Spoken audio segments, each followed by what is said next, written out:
باش گهدار و تماشاوانین بویر اف ام خلق کنوش برنامه پیواجویا کوچ برکی آنگو مسیرت مخترب دوی برنامه ده ام بحثا سرپیهاتی چیروکا کوچ برکی سرکفتی دکن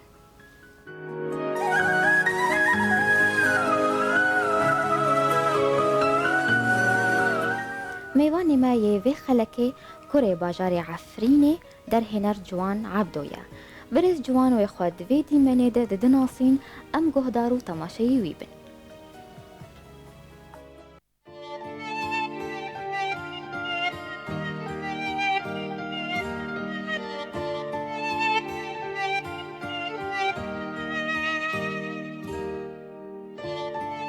ناوی من جوان عبدو از بخوا خلقه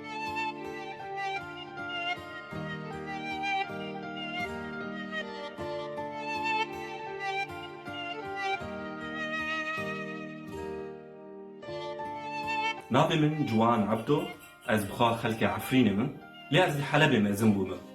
دزاروکتیا مدا من دخواست از فیلم هم بکشینم پشتی که از مزن بوم ما چند فیلم کشاندن پشتی وجهی پشتی شرط چه بو وقت هر کس از هاتم استانبول لی براستی استانبول زیدتر من کار فیلم هم کرن من کار سینما کرد ما چند فیلم چه کرن پشتی وجهی جی استانبول ام هاتن آلمانیا و آلمانیا جی از هاتم باجار برلین و هنا جی ام کار سینما بردوام بکن از دخوازم فیلم ها بکشنم جیرو که من کرده بریا فیلم ها دا بیجم وقت یلماز گونه دنباش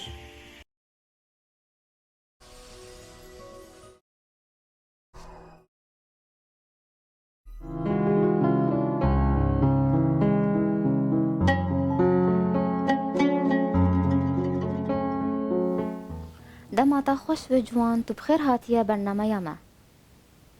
دم باش سپاس دکم از گلکی فخاشم کو از ایرو برامه سپاس جوان ام هنکی بحثا جیانا والولاد بکن چه تیبیراتا براستی قافی کو ام دبیجن ولاد تشتی یکمین دار زیتونه ام بله. دیرا من مالباتا من آخا من او جاده کو اتدا مزن بوم بله افج عفریني لتدمك تجيانا خوال حلبة جي كريا راز دبیجی قافی کو ذاتن از ام دجت بخیال خواب زعبت خو از دارم حلبه الحلبة حتشتك حلبة از حزدك براسي يعني هوالي من ور مالباطة من ديروكا ور حلبجي يعني باجاري تبي كيفن الدنيا دا جبروي رحي من بحلبة واقلك مرتبطة وتشتن يعني زاروكاتيا من كبيرة من براستي زدت باشا جوان هند كجان صالي دا كوتش بربون سدمي ساركا چوبون وبري خدا تركيا براستي جمن قابكو روجي كمين شهر تسبيبو الجامع جوي روجي دا از دكانم بجم از دوم كوچبر بلكي از هنا حلب دابم يعني عفرين دابم لديسا اوجي كوچبريه يعني قابكو جمال خضري ل از ده حزا 15 از دركتم از هاتم تركيا براستي بله سدمن طيبتها بون قوتا تركي هالبجارد براستي وقت من وقت حركس وقت حركسك مالباتك سوري يعني كردي يعني ودمي ورياضة كربو وما دبيست الودر كار هاي ودر هاي لمن هذا خاص أزهارم تركيا مدخل أز سوريا بمينم يعني الحلبة بمينم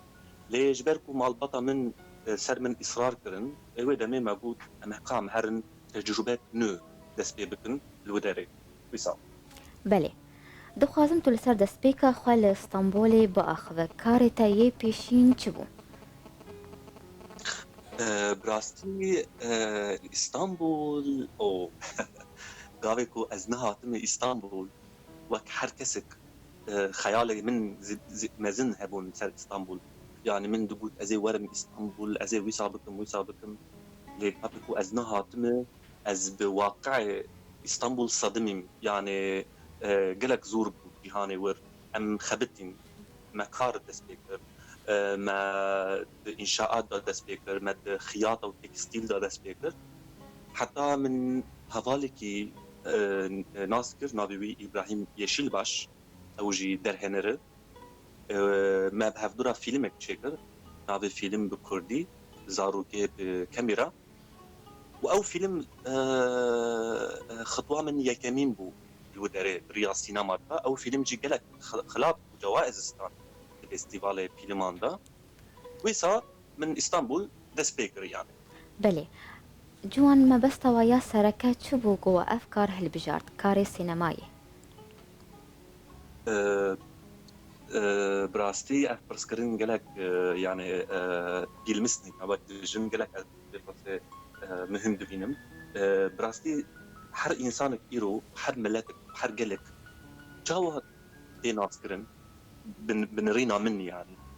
يعني بكتابا يعني بمسرح تياترو يعني بالسينما يعني برسمان يعني عن طريق هنر يعني هنر أو وسيلة هو أن بكان من خابد الناس وبتشنا تعبير بكن يعني إيمجي أزين زالكم علاقة من نظرة منه كاميرا هب مدخاست بريا السينما أزبك أنا بم تشتك أزبيبا وردكم جيروكي إنكو أزبيبا وردكم از دريا سينما دا بلا بكم بريا ويني سينما فيلمك بله سماشت بله يعني جبو من سينما تشتككو از خاطر دبينم يعني قضية منه از دكانم بريا سينما برت قوتنان بيجم قوتنين كو از نكانم بيجم بالسينما از دكانم بيجم ويسا از دبينم يعني بله و بره خدا بره خدا کار سینما باندورا کجان در هنری التبویه و چما براستي يعني قالك در هنر و اسبي تأثير بوما ياك جوان يلماز بني تم از نابي بيجم حردم او درد بيجن بافي سينماي كردي براستي ودر هنر دنهاي مصطفى العقاد تاركوفسكي جان لوك غودات فرانسوا توفو جوزيف بيتورناتوري اف در هنرنا قلق اجوان حزدكم عباس كريستامي نوري بيجي جيلان اف سينمان شما ازوان تأثير بوم جبركو افحمو كاس دوفودا هوليوود انا خبت يا افحمو هوليوود دوادورن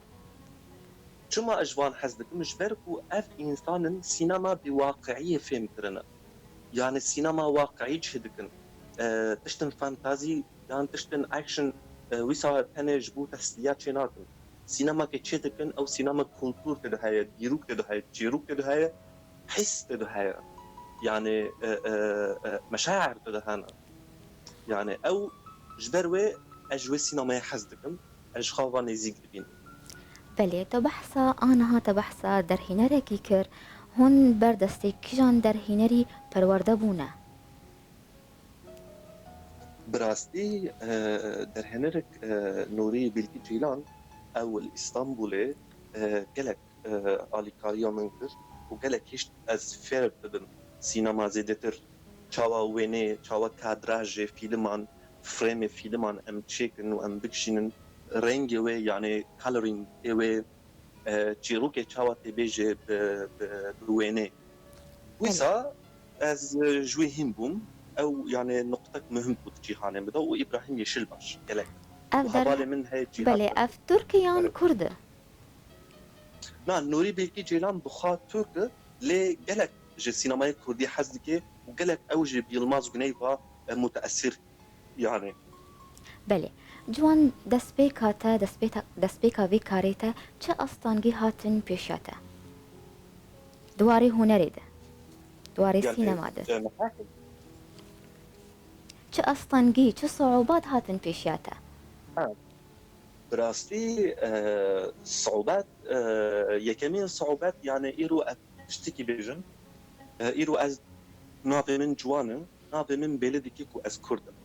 ايرو تاني از كردم او تاني جبو من صعوبات التركيا يعني حردري از كارك بكم جبرك وقت كرد قلق عوائق ومشاكل وجمارة دي من نيلن ام تركبن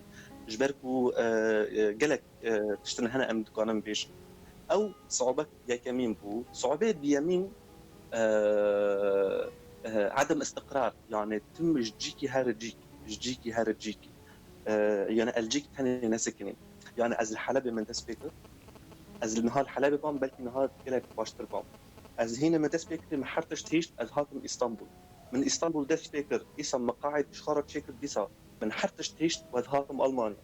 ديسا من جنوبا تسبيكر اف يعني صعوباتها از دبينم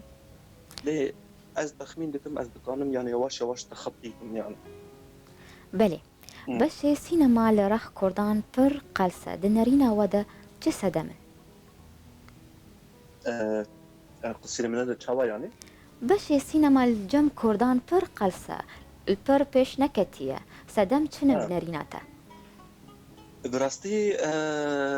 يعني از نرينك من سربي هاي از تسبح بكم بس كلك مسترن جرين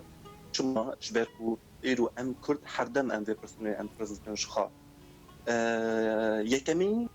از دبينم شاشبونا يعني شاشبونا ما يعني شما إيرو ملات كرد اگر نها از فیلم تشيكم او فيلم تشيك امي ورا الناس كده سينما امي تشيكم يعني از دبينم مسؤوليه سرما كو ام بقانبن ملات كرد السينما باني زيكتر بكم يعني يرو مثلا جبر وي يعني تنابو نها مثلا امبيجن از بخاش عفرينم العفرينه حتى تبريمن اتصال السينمائي تنابو القامش لو استخمين بكم يان يك يان ذهبي يان جي تنابي از نظانم كوباني بلكي هيك تنابي جامع صالات سينمائية أنا أو كسفوا دولمندن تويسا نافكرن رياض هنري قام سينما جرين بكنش بملك الكرد لينها يواش هندك يدي جامع كردا جابي ما باد بي جابي ملاتي ما باد بي يلو فيستيفالك تشيبو العفريني فيستيفالك فيلم ليلون قالك نافدا قالك فيستيفالك مازنبو القامشلوجي والحر الباكور الباشور والرجالات بله كردي ما يواش السينما فيك دبن ودخازن تشتك مازن بكن ودكن يعني ازقلك بصادقين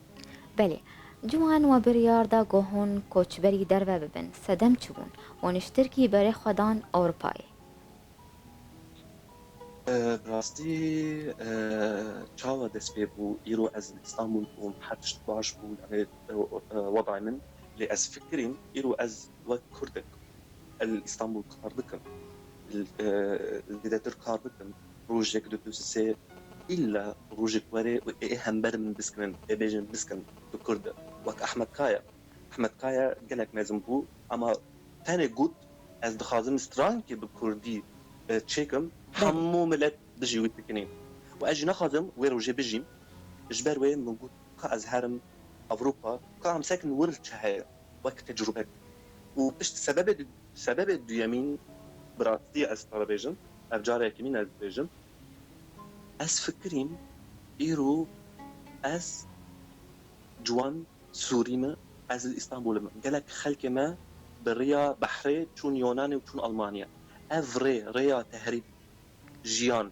مش خابرسكر موجود سبعة لازم بدم خازم زارو كمان جب برسكن از بكان بن برسي فوان بدم كو أو ريا تشاوابو أجر از نجم از نكان بزانبن من خاص از وي ريا تهريب بجين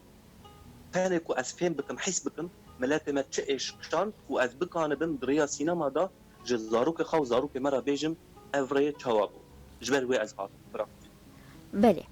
دسبيكا وك أكتر در هنر لألمانيا تشاوابو وبچه دسبيكر براستي أقاذكو أزنا هاتما ألمانيا هيجان من قلقو يعني من خاص از دست ديريكت دست بكم ويسا جينابي جبر وي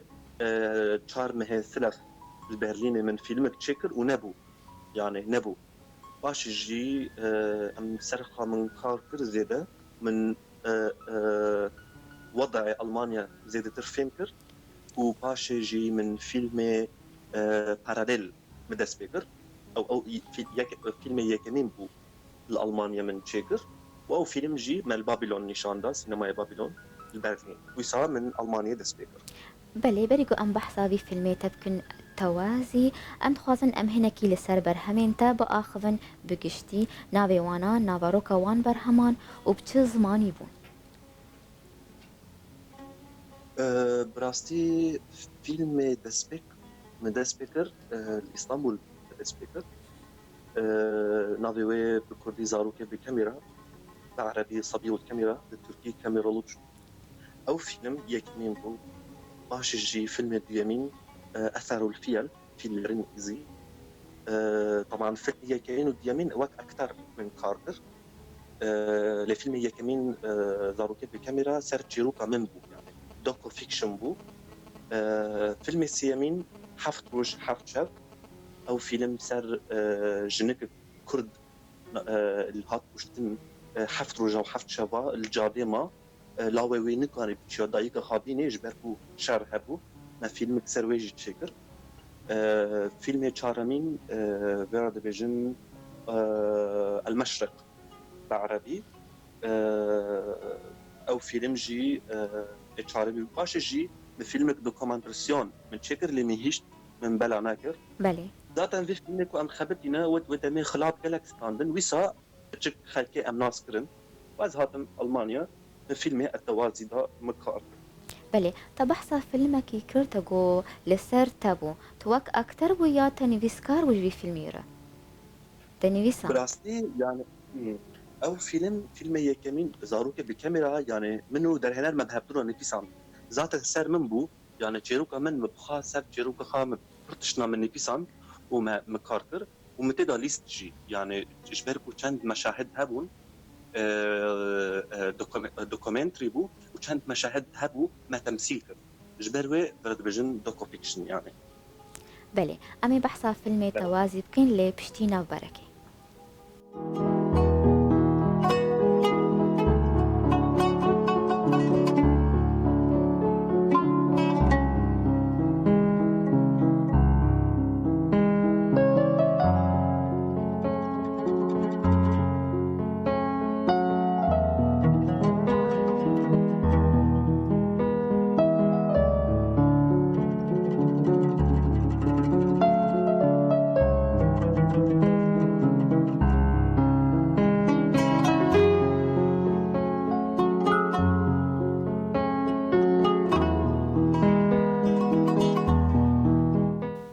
جار کدن هون بخیر هاتنا گهدار و تماشاوانین بویر اف ام دوی خلکانوش برنامه پیواجویا کوچ برکی میوانی خلکاما در هنر جوان عبدو ج المانیای مرایه جار کدن دو بخیر هاتیه برز جوان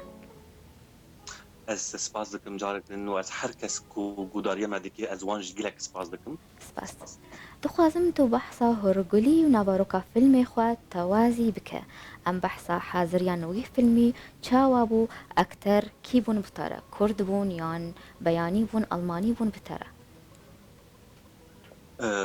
براستي فيلم التوازي باراليل او فيلم يعني جروبا فيلم انترناسيونال بو يعني جحر دريبو الاستيقباني كتشك المان بو الاستيقباني خرد كرد بو كرد باكور بو ايكو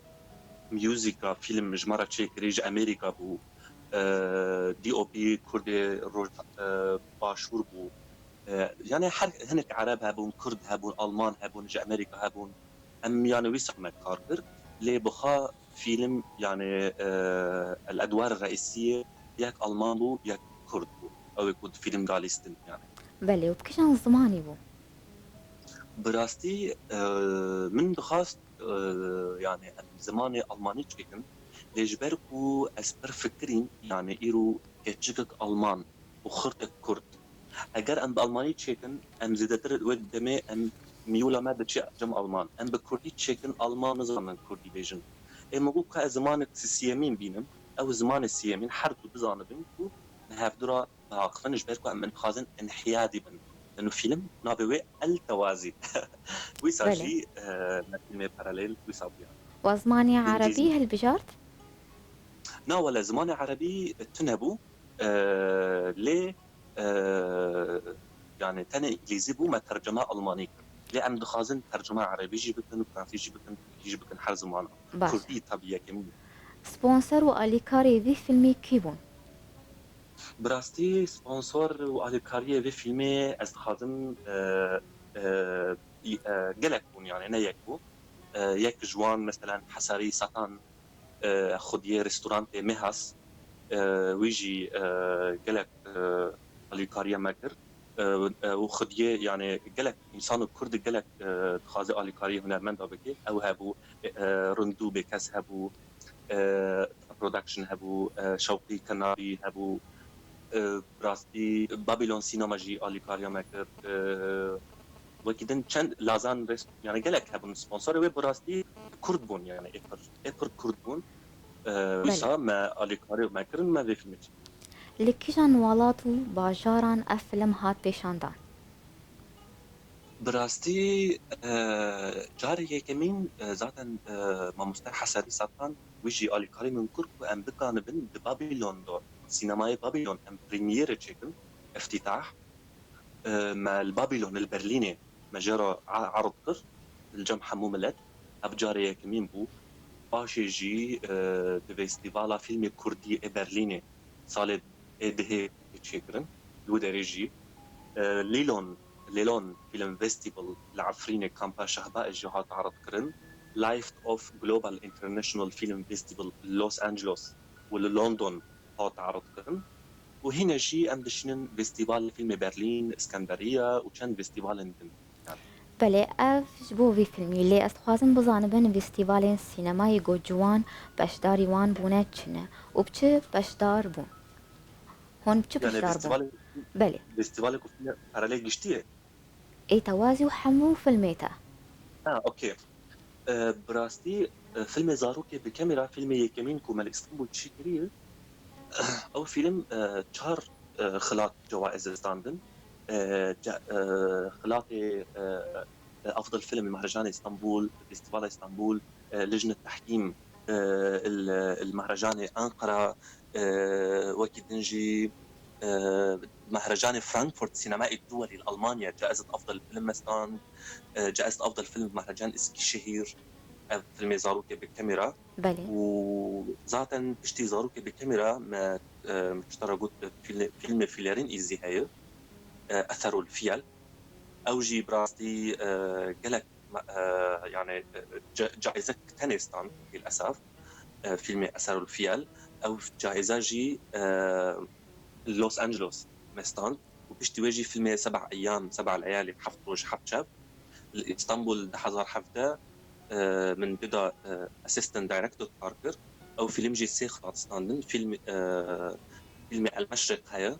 او جي اسطنبول ماتشيكا او جي تشار جائزه ستاندن وفيلم توازي جي مشترك ذاتا مال كودري نيشان داي وتشاواي بلي سركفتنج بو كاريوا استقلك سباز اكتر كورد هنگو كاربن رولا اكترا بليزن دي فيلمين ودا براستي هنا هبي سدي سد هنا يعني يرو اكتر من كورد البرليني جي قالك هنا يعني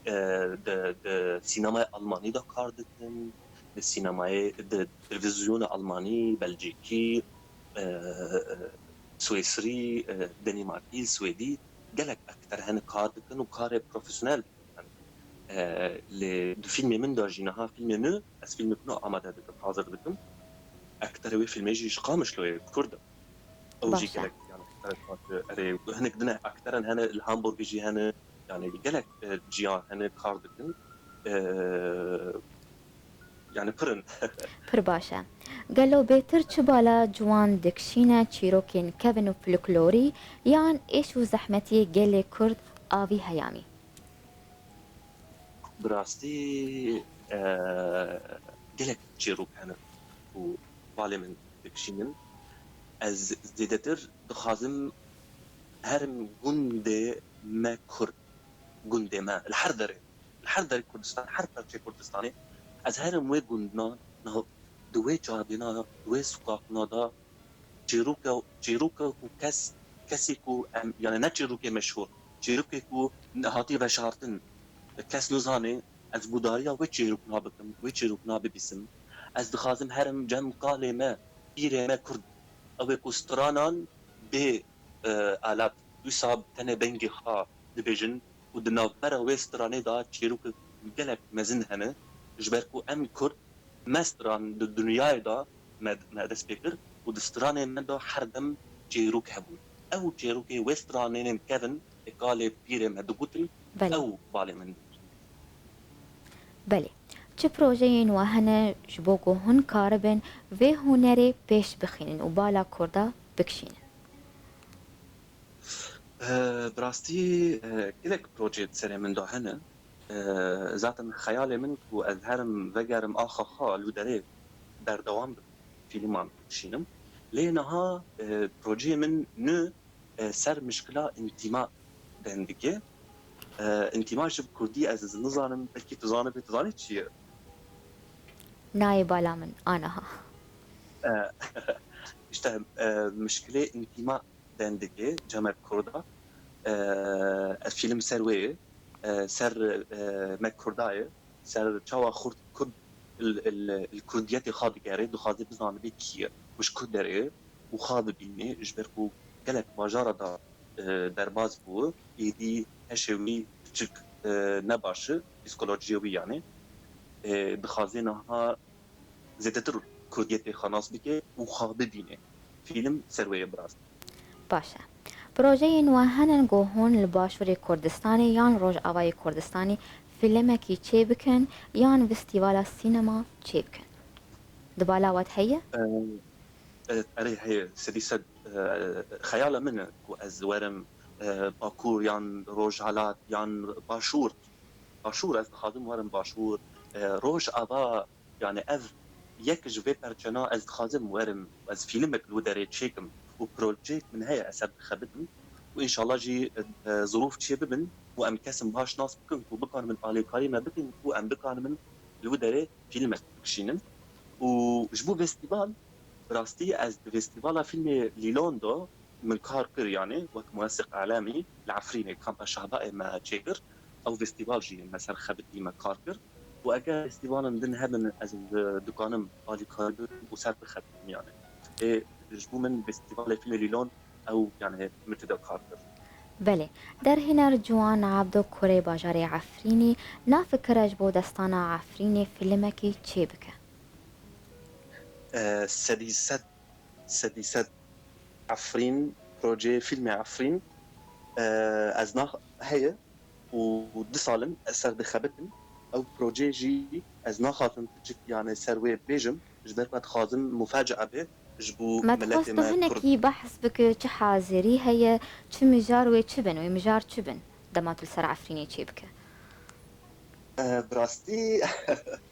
او بروجيك واثر عفريني كاردكم دصال اثر كاردكم وهنا بلكي هنا صال ميدكم بردوام بك حتى ام خلاصتي لي او بروجي براستي يعني از دكان موسى بيجن يعني سر عفريني از مناسب يعني از نخواز شما از نخوازم زيادة سر بيجن جبرك وقت خاطر مفاجأة بيجن صار باشا. تاني تماشاكن بضان باشه جوان لروج آوای کردستانی هن ازمونین چه کرنا سینمایی هنه هن چاوا دشوپینن يعني تدبيجي تشوا ان يكسكوا السينما هنك تجربه سینما هننها آنها لروج آوا هن چاوا دشوپینن و ازمونا براستي او تجربه ونها لروج اعطاها سينما بتشكرن يعني تشاوبه اگر باش بيانا جرك ام دستي خاب دنوان بركو هر كس اجي غيري منجي ودر هنر تبي مزنجي بله توا دستي بكن بتجارب ودستي بكن وجبر وي از دبينم بلا تشيكن بلا كار بكن بلا جاكي بمشي جاكي نمشي جاكي بفشلن جاكي بنجحن ليه تشيكن تجربه هبه يعني از دخازم دستي خابدم وانجي وتشب دستي من تي از دكانم آليكارية وانجي دكم بله چند كس هنا هن چه شیرت الوان دکن يعني از تجم تشتي يكمين درك ام زيادتر سك مارتن سكورسيزي در هنرك دبيجي اكرت دخازي فيلم تشيكي بارد فيلم تشيكي سدي حفتي وبنج جوي فيلمك تشيكي تجربات جهاني جركت جهاني باش فيلم بك والسدي بيستو بنج تقنيات Yani ez dixwazim herkes bixwaze film têkê bêjim